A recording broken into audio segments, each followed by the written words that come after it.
আসসালামু আলাইকুম।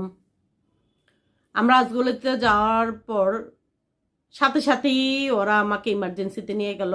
ওইখানে একটা টিমের মতো কাজ করা শুরু করলো। এক একজন এক একটা করতেছে। কেউ অক্সিজেন মাস্ক দিচ্ছে, কেউ আমার পালস চেক করতেছে, কেউ প্রেশার মাপতেছে। ৩-৪ জনের একটা টিম ৪-৫ দিয়ে আমাকে গ্রাউ করে রাখছে। আমাকে এক একজন এক একটা করতেছে। তো একজন ক্যানোলা করতেছে, অনেক চেষ্টা করতেছে, কোনোভাবেই ক্যানোলা করতে পারতেছে না। তারপর আরেকজন সিনিয়র নার্সকে বলল, উনি এসেও পারতেছে না।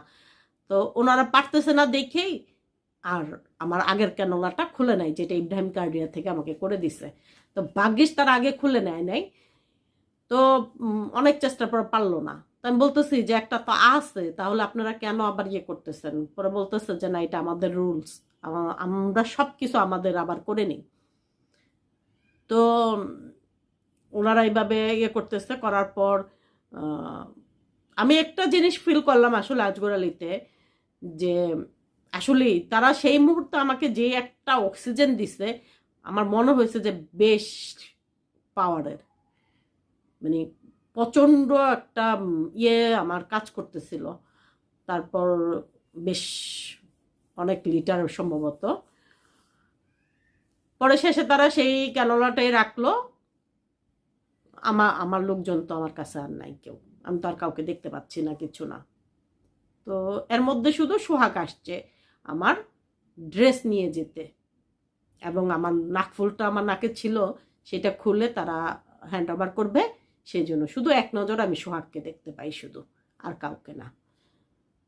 তো এইদিকে মামুন ভাই হার্ট ফাউন্ডেশন গিয়ে পায় নাই, পরে ইব্রাহিম কার্ডে আসছে, ওখানে আমাদেরকে পায় নাই, ওখান থেকে তো আবার নিয়ে আসলো আমাকে আজগোড়ালিতে। তো উনি আবার শেষে অবশেষে আজগোড়ালিতে আসেন। সেই দিন সারা রাত, 11 ডিসেম্বর, না 11 ডিসেম্বর বলা যাবে না, এখন 12 তারিখ, 12ই ডিসেম্বর।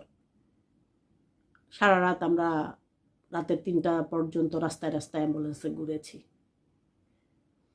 পরে হাসতা এদিকে হাসপাতাল চলে যায় প্রাণার কাছে। তো যাওয়ার পর ওরও মনে কৌতূহল আমাকে নিয়ে কোথায় যাচ্ছে, কি হচ্ছে। তো সেই কারণে সে আমার আম্মার সাথে ফুসফুসে কথা বলতেছিল। হাসনার এই কথা শুনে প্রাণা ঘুম থেকে উঠে যায়। উঠেই নাকি ও আমার বেডের দিকে তাকায়।